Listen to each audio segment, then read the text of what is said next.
So if you can see this timeline over here, we have a timeline of the past, present and future of education. We didn't expect this much of the interest.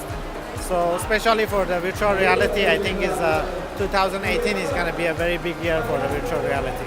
Ivan wants to put an additional pledge of 10,000 ringgit for the thing.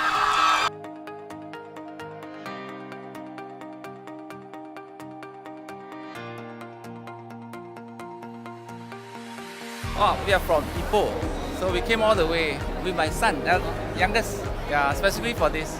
Ini adalah satu peluang yang sangat baik bagi pendidikan pada peringkat muda lagi supaya mereka menjadi orang yang lebih berjaya pada masa akan datang.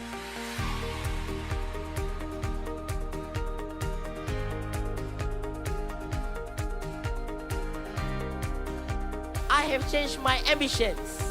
I would like to be a drone pilot.